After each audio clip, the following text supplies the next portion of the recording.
Es que el sistema público de salud sea público y sea un sistema y sea de salud. Es decir, negaba radicalmente, niega y negará que eso que llaman la colaboración público-privada, lo mixto, el modelo catalán, esto que falta por aquí lo ponemos por allí, sea un sistema compatible con un sistema público. Y lo negaba y lo niega porque afirmamos que cada vez que se mete la mano en el cajón del dinero de lo público, porque se concierta con lo híbrido, con lo privado, ese dinero que sale de lo público deteriora lo público y da beneficios a lo privado. Eso es así siempre. Se llame concierto, se llame externalización, es una forma clara y evidente de privatización. Y intuíamos entonces, no pensábamos que la cosa podría ir tan mal y tan rápido como ha ido, de que esa privatización se iba a ir dando progresivamente, para lo cual era imprescindible varias cosas. Una de ellas, ir deteriorando, laminando el sistema público. Conforme vas deteriorando el sistema público, estás posibilitando la alternativa del sistema privado. Lo cierto es que en aquel momento nos peleábamos, discutíamos, luchábamos contra el Departamento de Salud, que lo llevaba una señora, y empezábamos ya a denunciar que eso que llamaban copagos, porque aquella señora, eso de los copagos, empezó a intentar colarlo. Empezamos a contestarle de forma muy inmediata diciendo: mire usted, no es copagar nada, eso es repagar. No es un copago, es un repago. ¿Qué pretende? ¿Que volvamos a pagar lo que ya hemos pagado? Pues es volver a pagar y no estamos de acuerdo ni en un euro, ni en un céntimo, ni en 10 céntimos. Ni eso, ni nada de nada, porque el día que se resquebraje el edificio de lo público con el primer copago, el paso siguiente, evidentemente, es la destrucción de lo público, que es el objetivo final. El objetivo final es que nos quieren hacer americanos, pero no latinoamericanos, norteamericanos, pero de los que no tiran del carro. Es el sistema norteamericano, es el sistema de que la sanidad es un negocio, y a partir de ahí el que no pueda beneficia unos días en el hospital y cuando ya no tenga cobertura la casa. Bueno, pues resulta que ese sistema es el peor de los sistemas, el más caro, el más ineficiente, el más injusto, el más inhumano y el que de ninguna manera queremos. Porque el que tenemos aquí, el que hemos venido teniendo aquí, que no nos lo ha regalado nadie, que es el fruto de muchas luchas, de muchos años, de mucha gente que ha dejado muchos pelos y mucha salud, este sistema es el que conseguimos profundamente ganar y garantizar, y es un sistema eficiente, bueno, y cuando digo bueno no quiero decir perfecto, pero sí bueno, y en todo caso sí que es claramente público y por lo tanto el nuestro. En Dempeus llevamos pues 2 años y pico haciendo visitas. Hemos corrido Cataluña. Hemos estado más de los últimos meses. Realmente cada semana tenemos 2 o 3 actos. La presidenta Sánchez Martínez Castells, si la conocéis, una economista, una mujer que viene del mundo de la universidad y que explica perfectamente desigualdades, sobre todo en salud y sobre todo desde el punto de vista de la mujer.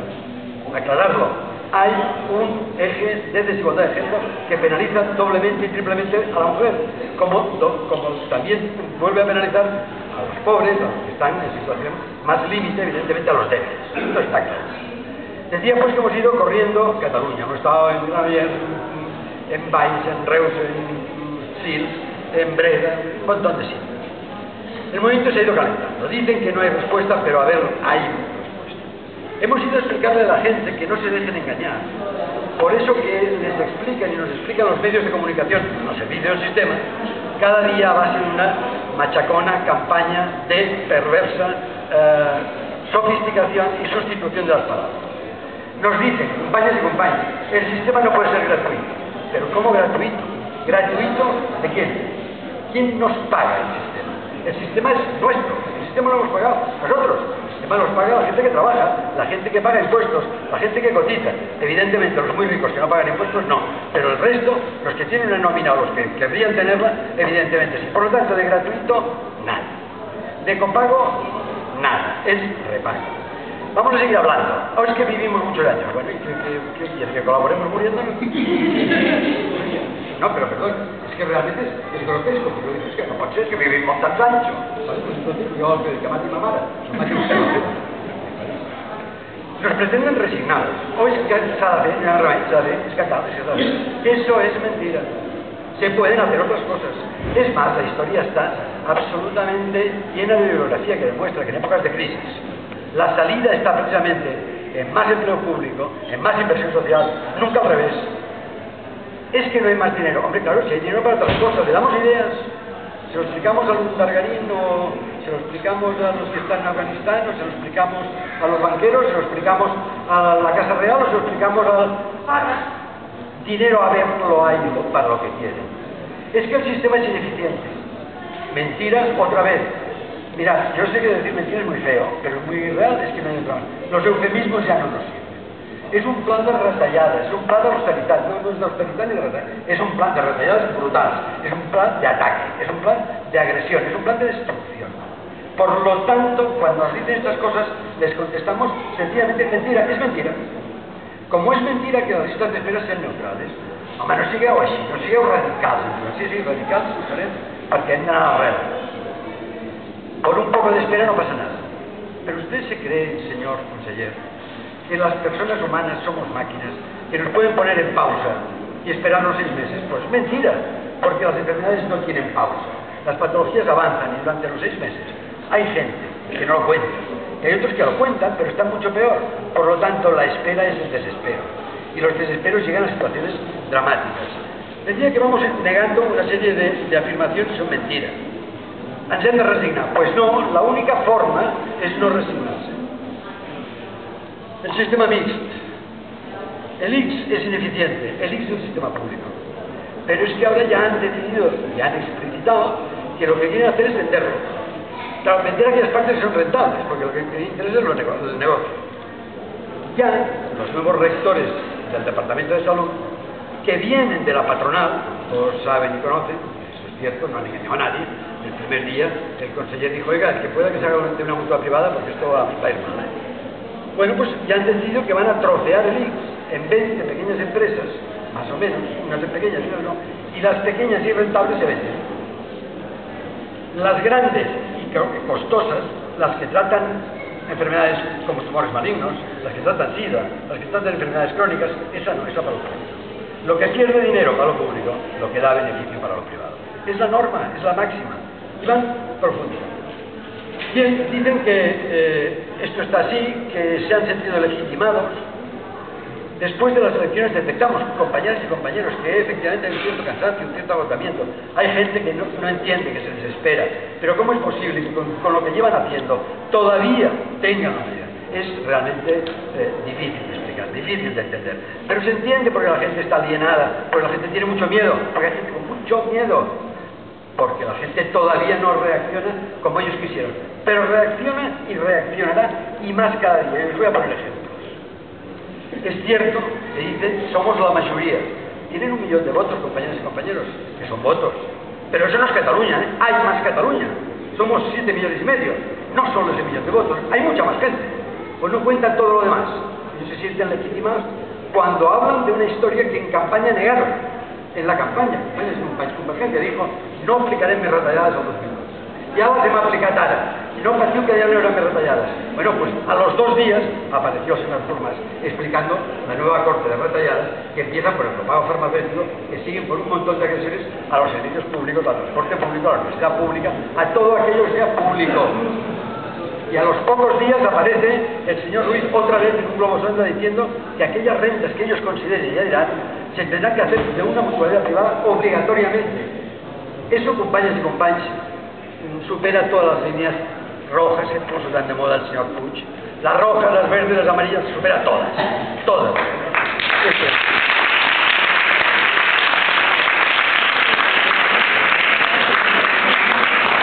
Bien, yo querría decir algunas cosas de contrainformación, porque entendeu, una cosa que hacemos es contrainformar. Mirad, resulta que esto está mal y va a estar peor, porque además, claro, han habido elecciones generales y ahora mandará el PP, que evidentemente no es un gran defensor de lo público, es un defensor lo irónico, en el resto de España. Bueno, pero en el resto de España también están empezando a sufrir ya los primeros azotes importantes. En Murcia o en Galicia, los parados de larga duración les han quitado la cartilla sanitaria. Compañeros y compañeros, así les han retirado la cartilla sanitaria. Eso es inconcebible. Hay movilizaciones de todas partes, empiezan a verlas, también en el resto de España. Yo tengo noticias de hoy. El valedor do Povo Galego, que es el defensor del pueblo en Galicia, ha tomado ya cartas en el asunto con el tema de la tarjeta sanitaria y está interpelando al gobierno de Galicia, diciendo que eso es difícilmente defendible y que va a tener que intervenir. Jutges de Pau, de la comarca de la Selva, en Cataluña, aquí, concretamente 100 de ellos, que están nombrados por sus respectivos alcaldes, han presentado demandas a sus respectivos ayuntamientos porque dicen que las aplicaciones de estas retalladas están realmente degradando la situación de convivencia en sus respectivas ciudades. En Breda, compañeros y compañeras, llevan hoy, he hablado con ellos, hoy es el 83 días que están encerrados defendiendo la continuidad nocturna de su ambulatorio. Compañeros y compañeras, un aplauso de verdad para la gente de Breda.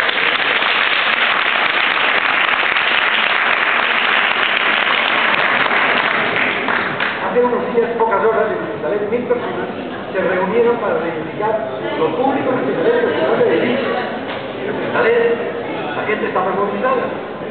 Vamos a tomar nota, ¿cómo lo hacen en Hospitalet? Hay más cosas.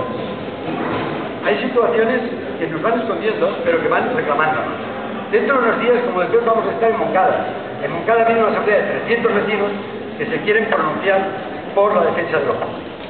Bueno, vista la situación, entendiendo que entendemos lo que entendemos, que no nos engañen, que no nos resignamos, que no nos genuflexionamos, que seguimos de peu, ¿qué hacer para que esta batalla no la gane quien no puede ver?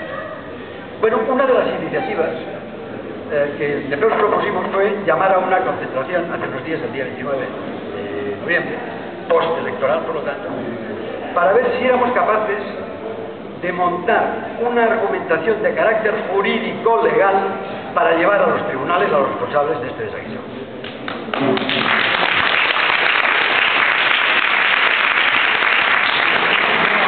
Empezamos a tener una lamentable lista de personas que presuntamente han sucumbido a las retalladas o a las consecuencias de las retalladas, dejándose a la gente.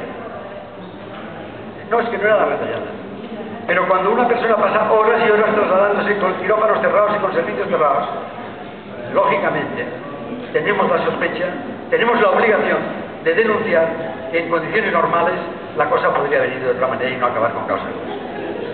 En Dempeus no vamos a ser de litigadores de que lo que cada persona, cada familia, cada afectado puede hacer. Tienen la vía criminal, la vía penal y lo van a hacer. Pero en Dempeus queremos explorar. Y llamamos el otro día a una reunión abierta en Barcelona, en el Ateneo Roig, hay algún compañero por aquí, es un Ateneo donde llamamos a ver qué personas querían pensar en trabajar esa. Era una asamblea de carácter abierto. Yo quiero deciros que habían 63 personas un martes por la tarde, a pesar del desinflamiento. Que estas 63 personas representaban a 51 entidades.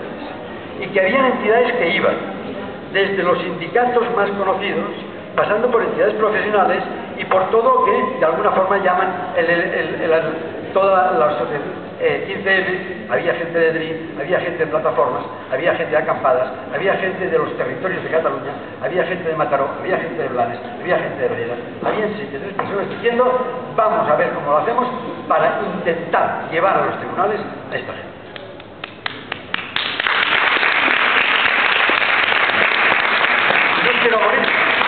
No quiero aburrir, pero voy completando qué es eso de la IPP que decía el compañero francés. La IPP no existe, existe la ILP, que es la Iniciativa Legislativa Popular. Pero bueno, haciendo el símil, dijimos, vamos a intentar constituir una iniciativa penal popular. Es decir, vamos a movilizar para recoger firmas según forma. Tendremos un equipo de asesores jurídicos donde hay abogados como este hombre está a la izquierda y otros importantes, que no digo nombres para no comprometerlos. En cualquier caso, la idea es reconocer que arranca de una persona conocida y ilustre que se llama Carlos Jiménez Villarejo, ex fiscal y por lo tanto persona comprometida evidentemente con la justicia. Bueno, pues a partir de ahí vamos a ver por dónde meter mano a las cosas.